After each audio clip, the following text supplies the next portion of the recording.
Mix and match. The biggest heist in history. How $1 billion vanished from Iraq's central bank. It was a day that would forever be etched in the annals of history. A day when nearly $1 billion vanished from the central bank of Iraq in a heist that could only be described as audacious, colossal, and bewildering.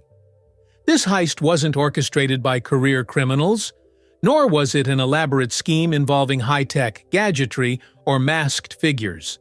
No, this was something much more sinister and profound.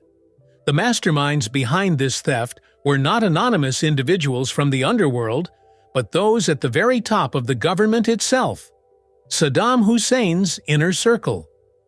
As U.S. forces closed in on Baghdad in 2003, what transpired in the central bank of Iraq was nothing short of extraordinary.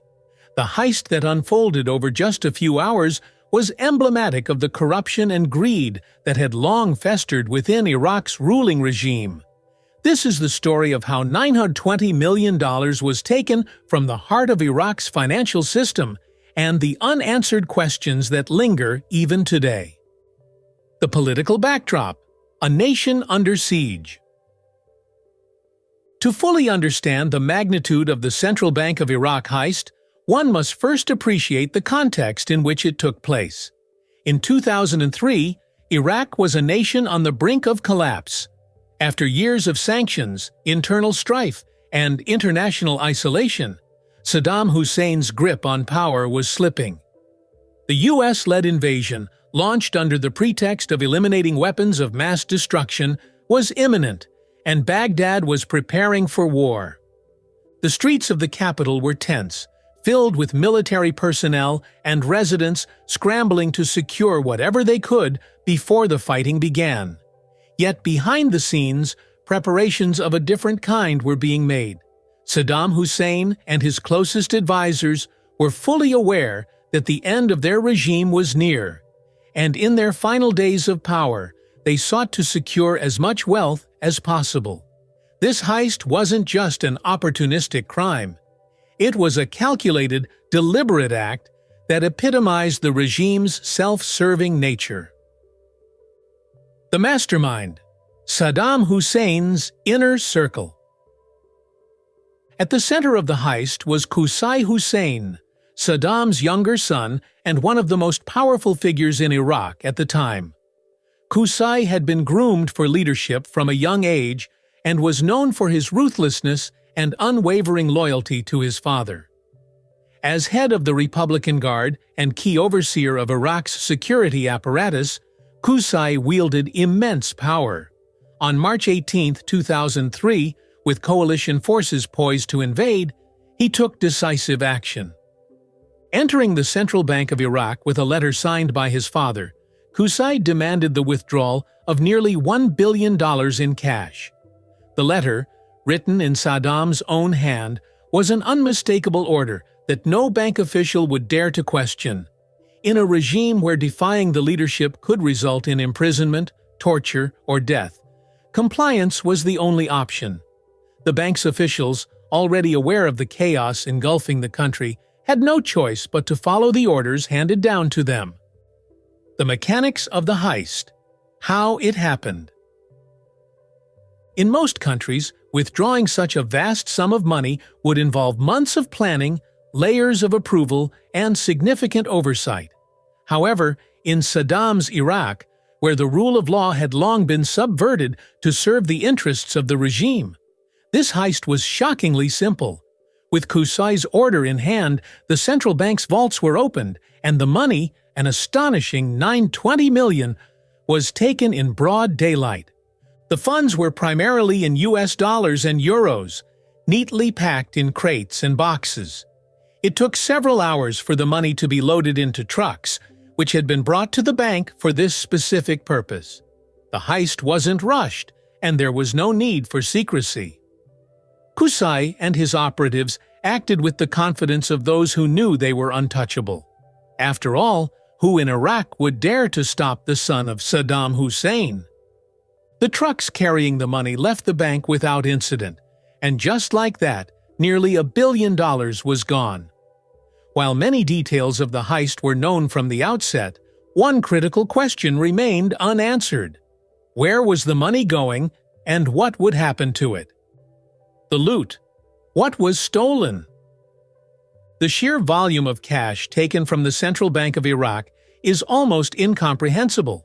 To put it in perspective, $920 million in physical cash would require multiple trucks to transport, and the logistics of handling such a large amount of money are staggering.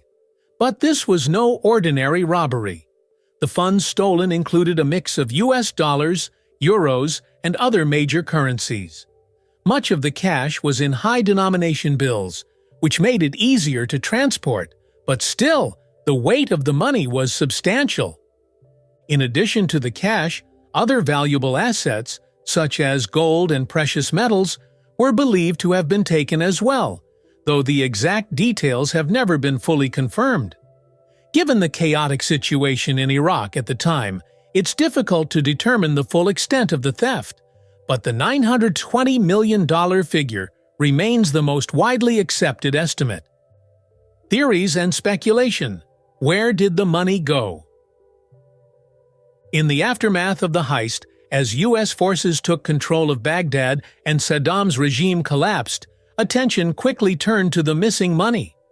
It was clear that the theft had been orchestrated at the highest levels, but what remained a mystery was where the money had gone and who was benefiting from it. Various theories have emerged over the years. Some believe that much of the money was smuggled out of Iraq in the final days of the regime, possibly taken to neighboring countries such as Syria or Jordan, where Saddam's allies had safe havens.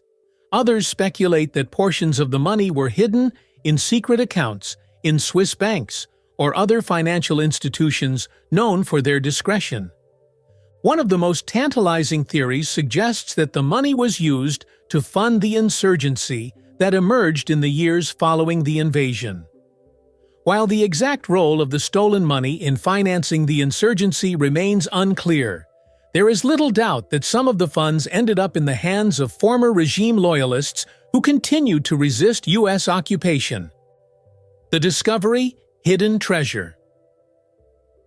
In the months following the invasion, U.S. forces made a surprising discovery: roughly $650 million in cash hidden in one of Saddam's palaces. The money had been stashed in the walls of the palace, likely as a last-ditch effort to secure it in the event of the regime's collapse. The discovery of such a large sum was a major breakthrough, but it also raised new questions. If $650 million had been found in one palace, what had happened to the rest of the stolen money? And how had such a vast fortune been hidden so effectively? Despite extensive searches of other properties associated with Saddam and his family, the remaining $250 million has never been recovered. The mystery of what happened to this missing money continues to intrigue investigators to this day. The aftermath: economic and political fallout. The loss of nearly $1 billion in cash was a devastating blow to Iraq's already struggling economy. Even before the heist, Iraq's financial system was in disarray, crippled by years of sanctions and mismanagement under Saddam's rule. The central bank robbery exacerbated these problems, leaving the country with even fewer resources to rebuild in the aftermath of the invasion. For the new Iraqi government, the task of stabilizing the economy was made even more difficult by the loss of such a significant portion of the nation's liquid assets. The theft became a symbol of the deep corruption that had characterized Saddam's regime, and it highlighted the challenges facing Iraq as it sought to establish a new, more transparent government. Conclusion: a heist for the ages. The Central Bank of Iraq robbery remains one of the most audacious thefts in modern history. The sheer scale of the heist, combined with the fact that it was carried out by the ruling elite in the final days of Saddam's regime, makes it a unique and fascinating case. Despite years of investigation, many questions remain unanswered. Where did the missing money go? Who benefited from the theft?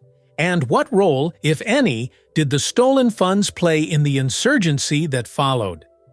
The story of the central bank heist is more than just a tale of missing money. It is a reflection of the greed and corruption that permeated Saddam Hussein's regime, and it serves as a reminder of the lengths to which those in power will go to protect their wealth and their future. As Iraq continues to rebuild, the legacy of the heist lingers, a haunting reminder of a dark chapter in the nation's history.